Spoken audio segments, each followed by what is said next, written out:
and Ipswich look as though they're going down. And did it have to be this way? What we don't know, and the finances versus the football debate within the club, is look, if we do go down, we're going to go down not having completely gutted the club financially, trying to stay up.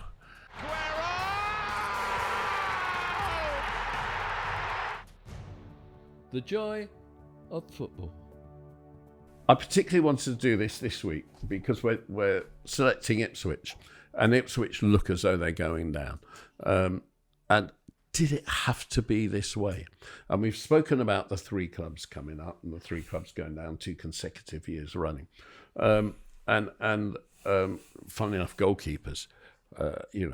I think there's a big issue if you come up and you've been the best footballing team in the Championship and you come into the Premier League and you want to play the same way and you're the worst footballing team in the Premier League. So you have to change, and that does make it difficult. I appreciate that.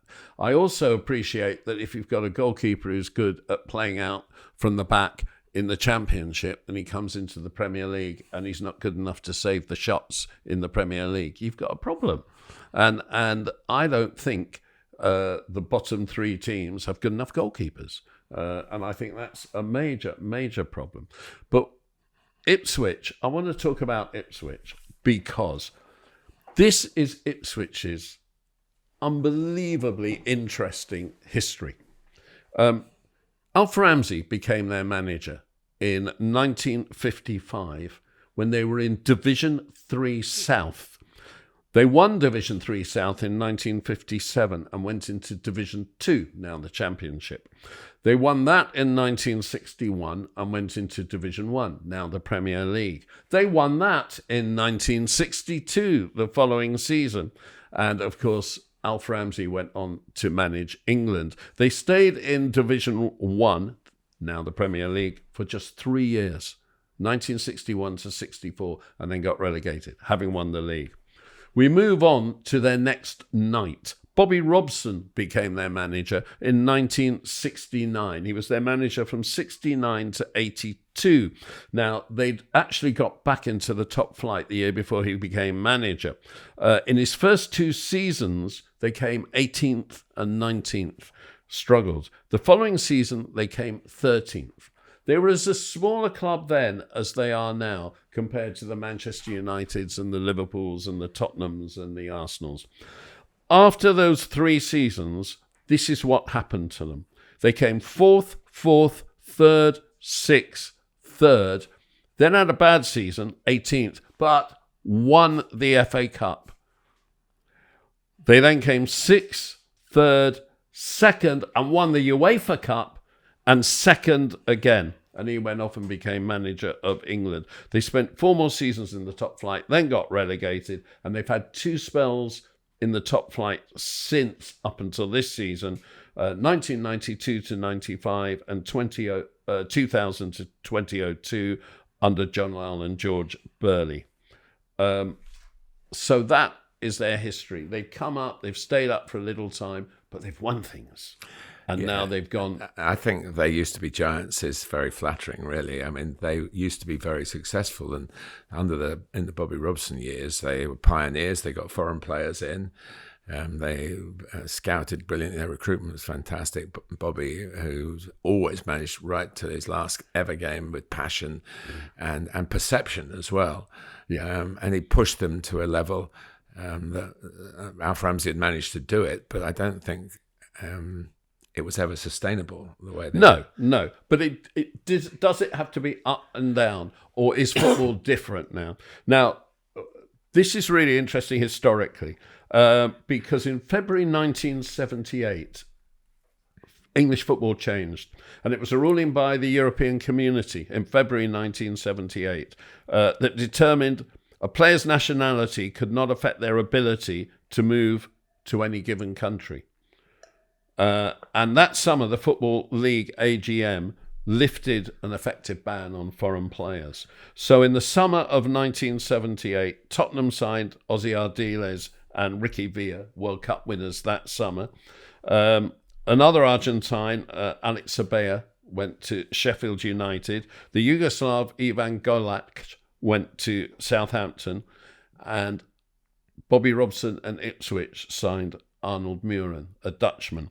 The following February, they signed Frans Thijssen, another Dutchman. They both played for the team 20 in the Netherlands, and Ipswich, under Bobby Robson, had gotten to the UEFA Cup, and in 1973 and 75 faced 20. So he was signing players he knew. Also in 1973 and 75, they won the FA Youth Cup, Ipswich, and the importing of those two great players, and they were, for all Villa and Ardiaz and Ardiaz, especially in 1987 when he'd left Tottenham and come back after the Falklands War. He was a giant that season when they came third in the league and got to the FA Cup final. And of course, Ricky Villa with his famous goal in the 1981 Cup final. Replay, yes. Yeah. But I think most people believe that Thijssen and Muren were the most successful imports. They signed Paul Mariner, who was England's centre forward, or became England's centre forward, from Plymouth. They had Brian Talbot in midfield, who got transferred to Arsenal. They had Terry Butcher and Mick Mills, who were England regulars. Those youth teams had George Burley, Eric Gates, and John Walk in them. John Walk went on to play for Liverpool. Alan Brazil went on to play for Manchester United. I mean, and John Walk, the year they won the UEFA Cup, scored 14 goals in the UEFA Cup, 2 in the final. And that equaled the record in a European competition in one season, which had been set by Jose Altafini of AC Milan in the 62-63 European Cup Winners' Cup. He was PFA Player of the Year, John Walk. I mean, Ipswich found a way of competing with the best in a way that now Nottingham Forest are doing again, following Brian Clough having done it, obviously, so miraculously. It was a time where Liverpool dominated winning the league over the late 70s, early 80s, but if you looked at the teams that came second, it was a whole host of them. Watford was one, Southampton, and obviously Ipswich, who were pushing all the time for actually winning the league. So it was... I just think it was the right time for that. I'm really glad you dug out that ruling, because we were talking about it earlier, and that something opened a door then, didn't it? And that's what happened. So you could sign foreign players, but they had the drop on it. The joke at the time was, well, Ipswich is nearly in Holland. So but there were wonderful players. Wonderful. They lit up. Arnold Muren went to Man United, of course, didn't he? And played well there and enhanced his reputation. And his brother, I think they say Jerry, we would have said, was a top class player as well. So they came from good stock. This was the time where Dutch football had been in the World Cup final in '74 and '78. So if you got a Dutchman, you were really. You were getting into the right heart of recruitment, foreign recruitment. Recruitment is everything. Ipswich have recruited. They've spent current Ipswich. They've spent a lot of money. That, by the way, that's Martin's notifications. Not mine. I'm a professional. My phone is silent. But they've got they've spent money. The goalkeeper. They've gone through a series of goalkeepers, and the goalkeepers aren't good enough. They've got a forward who's winning them points. But he's not winning them enough points because the defence is losing them when he gets the goals. He won't be there next season. He won't be there, no. But he was a great signing. Yeah. So some of the signings have perhaps not ticked the right box, but you've got to give credit where credit is due. He's looked almost a complete Premier League centre forward. If you look at Nottingham Forest coming up, what they've done is they've signed a host of goalkeepers. It's just been ridiculous, the number of goalkeepers they've signed. And they've gone through them. But most of them have been good goalkeepers, whether it's been Henderson or whether it's been Keylor Navas. Keylor Navas in the second half of their first season was absolutely crucial in them staying up. And they signed the Greek goalkeeper who hardly played. Vlachodimos, who's at Newcastle now. Yeah. And where he's third choice.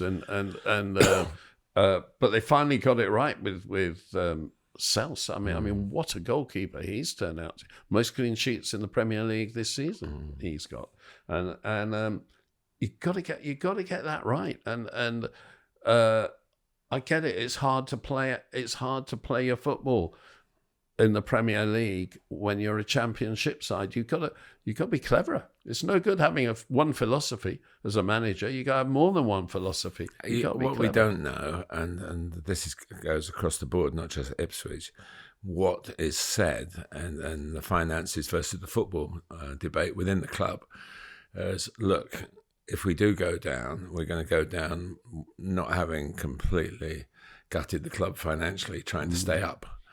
And I would suspect that Kieran Mckenna, who's done such an amazing turnover from the third tier to the Premier League, would be retained. If he must be. Yeah. But he's got a lot of credit in the bank. But the recruitment has been poor. It's not dealt with what's been needed. You're going to be backs against the wall when you come up. You need someone who's going to make a ton of saves. They've stuck with him, whereas the other relegation teams have made a change. Yeah. And Wolves made a change. Yeah. Who are just digging themselves out of it now. And the team above them is West Ham, and they made a change. Yeah. So it's I think it's credit to Ipswich, and maybe that was what was said. Look, come up, we give it. They've spent some money. Don't get me wrong, but if we don't quite do it, maybe to drop down and having learnt the lesson and keep the players that we have. Well, they won't keep Delap, and there might be one or two others that go, but that they basically can go back up again. It's happened to other teams, hasn't it? Bournemouth went down and then found a way to come back up again pretty quickly. So I think, Burnley.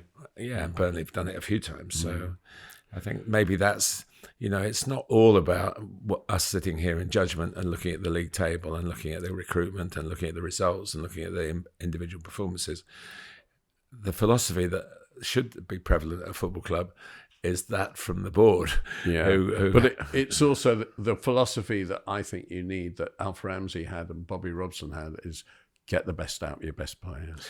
You should be really proud as an Ipswich fan to have two managers who are just plain misters, and they ended up managing very successfully, and in Alf's case, supremely successfully, and became Knights of the Realm. I mean, it's Kieran